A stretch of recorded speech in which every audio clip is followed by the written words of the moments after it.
নমস্কাৰ বন্ধুসকল টেক টক্স ইউটিউব চেনেললৈ আপোনালোক সকলোকে স্বাগতম জনাইছো।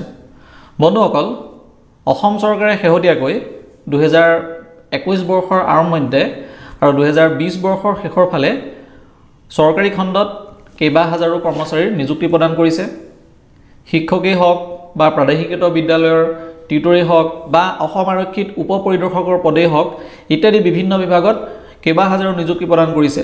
এই কৰ্মচাৰীসকল চৰকাৰী নিয়ম অনুসৰি নেশ্যনেল পেনশ্যন সিস্টেম বা NPS ৰ অধীনত কাম কৰিব লাগিব, কিয়নো অসম চৰকাৰে 2005 চনৰ 1 ফেব্ৰুৱাৰীৰ পৰা নতুনকৈ চৰকাৰী চাকৰিত সোমোৱা সকলো কৰ্মচাৰীৰ বাবে পুৰণি পেনশ্যন ব্যৱস্থাৰ সলনি নতুন পেনশ্যন ব্যৱস্থাৰ প্ৰৱৰ্তন কৰিছিল।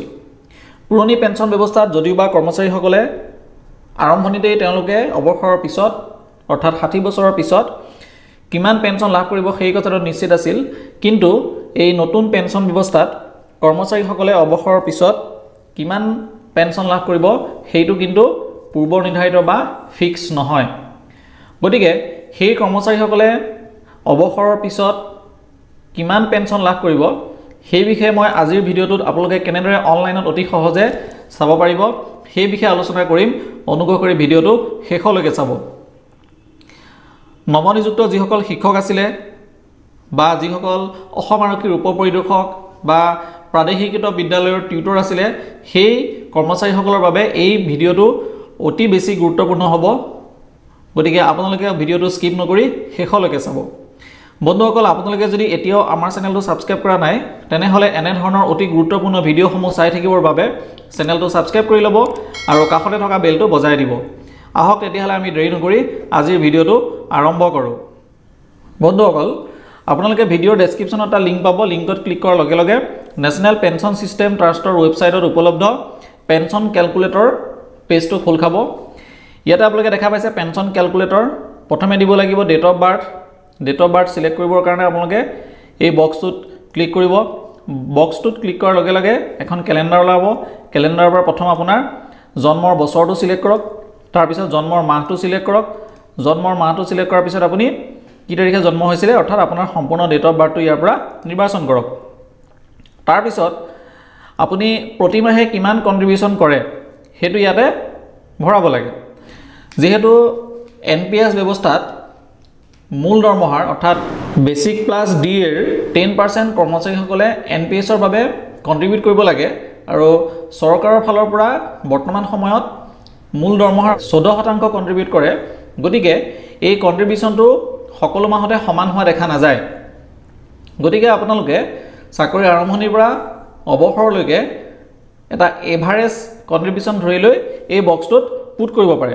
গতিকে আপোনালোকৰ দৰমহা অনুসৰি সেই এভাৰেজ এমাউণ্টটো ভিন্ন ভিন্ন হ'ব পাৰে। গতিকে মই ইয়াত আপোনালোকক দেখাবৰ বাবে এটা কণ্ট্ৰিবিউশ্যন এমাউণ্ট 6000 আপোনালোকৰ সুবিধাৰ্থে ইয়াত মই পুট কৰিছোঁ। তাৰ তলতে যিটো বক্স আছে মাই টোটেল ইয়াৰ্ছ অফ কণ্ট্ৰিবিউশ্যন সেইটো আপুনি ডেট অফ বাৰ্থটো দিয়াৰ লগে লগে অট'মেটিকেলি ইয়াত কেলকুলেট হৈ আহি যাব। ইয়াৰ পিছৰ টেপটো হৈছে my expectation of return on investment, অৰ্থাৎ NPSত আপোনাৰ যিসমূহ টকা বিনিয়োগ হৈ থাকিব সেই বিনিয়োগ হৈ থকা টকাৰ ওপৰত আপুনি কিমান শতাংশ ৰিটাৰ্ণ আশা কৰিছে সেইটো ইয়াতে চুজ কৰিব লাগে। এইটো বাই ডিফল্ট 10% হৈ আছে, গতিকে আপুনি ইয়াক বঢ়াবও পাৰে কমাবও পাৰে। গতিকে ধৰি লওক আমি এইটো 10%তকৈ কমাই লৈছোঁ, 9% কৰি লৈছোঁ। অৰ্থাৎ আমাৰ টকাখিনি অৰ্থাৎ আমাৰ পৰা কাটি নিয়া আৰু চৰকাৰে আমাক প্ৰদান কৰা দুয়োটা অংশ মিলি প্ৰতিমাহে যিমান টকা NPSলৈ কণ্ট্ৰিবিউট হয় সেই টকাখিনি যিহেতু কিছুমান পেনশ্যন ফাণ্ডত বিনিয়োগ হৈ থাকে, গতিকে সেই পেনশ্যন ফাণ্ডৰ পৰা আমি কিমান ৰিটাৰ্ণ পাম সেইটো 9% বুলি ধৰা হৈছে। আপোনালোকে যদি NPS সম্পৰ্কে আৰু অধিক ভালদৰে জানিব বিচাৰে তেতিয়াহ'লে আমাৰ চেনেলত NPS সম্পৰ্কে কেইবাটাও ভিডিঅ' আপলোড কৰা আছে। আপোনালোকে ওপৰৰ আই বুটামত গৈ সেই ভিডিঅ'সমূহ চাব পাৰে। গতিকে এই এক্সপেক্টেশ্যন অফ ৰিটাৰ্ণ এইটো আমি 9% বুলি ধৰিছোঁ। তাৰপিছত আপোনালোকে নিশ্চয় জানে যে NPSত মুঠ টকা যিমান জমা হ'ব অৱসৰৰ সময়ত তাৰ কমেও 40%ৰে আপুনি এটা এনুইটি প্লেন ক্ৰয় কৰিব লাগিব আৰু বাকী 60% টকা আপুনি লামচাম ড্ৰ কৰিব পাৰিব। অৱশ্যে এনুইটি ক্ৰয় কৰিবৰ বাবে মিনিমাম এমাউণ্টটোহে ফিক্স কৰা আছে 40%, মেক্সিমাম আপুনি 100%লৈকে এনুইটিৰ বাবে খৰচ কৰিব পাৰে। গতিকে আমি মিনিমাম 40% ধৰিয়ে এই কেলকুলেশ্যনটো কৰিম।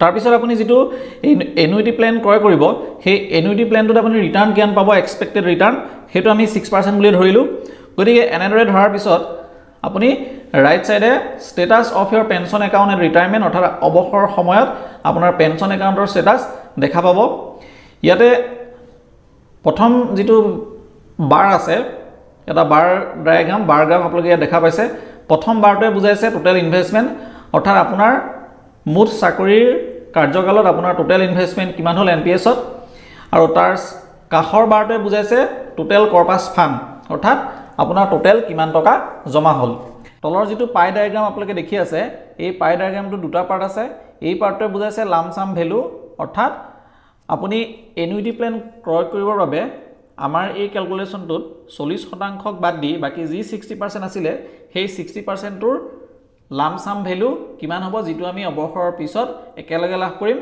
বাকি যি 40% আমি এই ক্যালকুলেশনটোত এনুইটি ক্ৰয় কৰিবৰ কাৰণে ব্যৱহাৰ কৰিম বুলি ইয়াত পুট কৰিছিলো সেই 40% ৰ ভ্যালু কিমান হ'ব এই ক্যালকুলেশনটো অনুসৰি সেই ভ্যালুটো ইয়াত এনুইটি প্ল্যান ক্ৰয় কৰিবৰ বাবে এনুইটি ভ্যালু বুলি দেখাই দিছে গতিকে আপুনি এই যেটো লামসাম ভ্যালু আছে এই পাৰ্টটো আপুনি অৱসৰৰ সময়ত একেলগে লাভ কৰিব আৰু যেটো এনুইটি ভ্যালু বুলি আছে সেই ভ্যালুটা আপুনি এনুইটি প্ল্যান ক্ৰয় কৰিবৰ বাবে ব্যৱহাৰ কৰিব লাগিব গতিকে এনেদৰে আমি ডাটাখিনি সম্পূৰ্ণ ইনপুট কৰাৰ পিছত দেখা পাব যে আপোনালোকে your expected monthly pension will be 22,134 এটো মোৰ ক্ষেত্ৰত অৰ্থাৎ মই যিখিনি ডাটা দিছো সেইখিনিৰ বাবে 22,134 টকা expected monthly pension হ'ব পাৰে গতিকে আপোনালোকৰ নিজৰ লগত যিখিনি সামঞ্জস্য থকা ডাটা অৰ্থাৎ আপোনালোকৰ নিজ ডেট অফ বাৰ্থ আপোনালোকৰ এভাৰেজ মান্থলি কন্ট্ৰিবিউশন বা আপোনালোকে কিমান ৰিটাৰ্ণ পাব বুলি আশা কৰিছে